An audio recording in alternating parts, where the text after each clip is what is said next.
نحمده ونصلي على رسوله الكريم اللهم صل على سيدنا محمد وعلى آل سيدنا محمد وبارك وسلم۔ معزز دوستوں، آج کا جو سبق ہے بہت اہم سبق ہے۔ قرآن مجید کے لحاظ سے یہ جو سبق ہے بہت زیادہ ضروری ہونے والا ہے۔ چلیے اب ہم سبق نمبر 3 لیسن نمبر 3 شروع کریں گے۔ اب ہم سب سے پہلے جانیں گے لیسن نمبر 3 میں ہے کیا۔ تختی نمبر 1 میں ہم نے پڑھا تھا تختی نمبر 1 مفردات، تختی نمبر 2 میں ہم نے پڑھا تھا تختی نمبر 2 مرکبات۔ اب یہ تختی نمبر 3 ہے، اس میں جو ہے حرکات ہے۔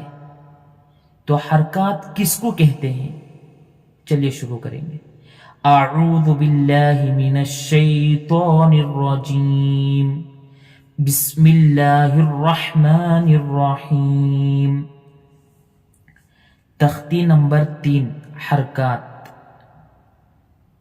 اب حرکات کس کو کہتے ہیں، اس کا مطلب کیا ہے وہ نیچے ہم کو سمجھا رہے۔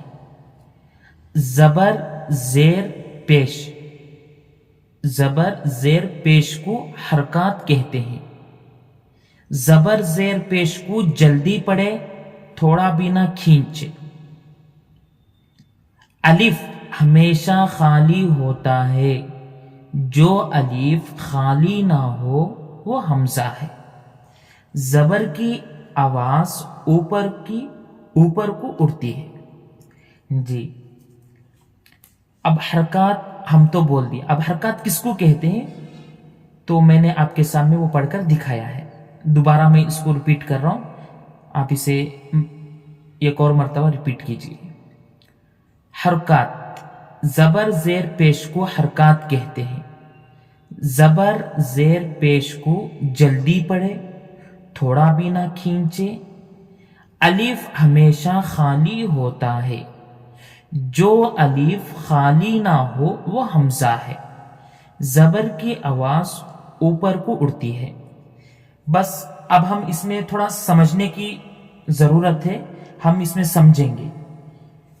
زبر، سب سے پہلے ہم زبر کی پہچان کرنا ہے کہ زبر کس طرح ہوتا ہے، زبر کس کو کہتے ہیں۔ اب پہلے یہ جان لیجئے کہ زبر زیر پیش کو جلدی پڑھے، زبر زیر پیش کو جلدی پڑھے، تھوڑا بھی نہ کھینچے۔ الف ہمیشہ خالی ہوتا ہے، یہ پوائنٹ ہے، الف ہمیشہ خالی ہوتا ہے، جو الف خالی نہ ہو وہ حمزہ ہے۔ تو آپ یہاں پر دیکھیے ہم نے راؤنڈ نشان لگا کر ہے،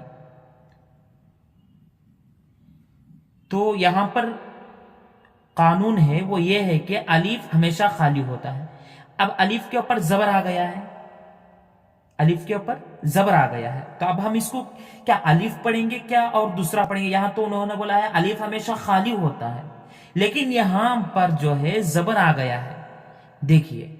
تو اب ہم اس کو الف پڑھیں گے یا کوئی دوسرا پڑھیں گے؟ کیونکہ قانون کے تحت ہم اس کو حمزہ پڑھیں گے، ہم اس کو حمزہ پڑھیں گے، کیونکہ یہاں پر انہوں نے بتایا ہے الف ہمیشہ خالی ہوتا ہے، الف ہمیشہ خالی ہوتا ہے، جو الف خالی نہ ہو وہ حمزہ ہے۔ یا الف کے اوپر زبر آنے کی وجہ سے ہم اس کو الف نہیں پڑھیں گے بلکہ کیا پڑھیں گے؟ حمزہ پڑھیں گے۔ کیا پڑھیں گے؟ حمزہ پڑھیں گے۔ اور زبر کی آواز اوپر کو اڑتی ہے، زبر کی آواز اوپر کو اڑتی ہے۔ جی حمزہ زبر ا، با زبر با، تا زبر تا، ثا زبر سا، جیم زبر جا، حا زبر حا، خا زبر خا، دال زبر دا، ذال زبر ذا، را زبر را، زا زبر زا، سین زبر سا، شین زبر شا، صاد زبر صا، ضاد زبر ضا، طا زبر طا، ظا زبر ظا، عین زبر ع، غین زبر غ، فا زبر فا، قاف زبر قا، کاف زبر کا، لام زبر لا، میم زبر ما، نون زبر نا، واو زبر وا، ہا زبر ہا، حمزہ زبر آ، یا زبر یا، یا زبر یا۔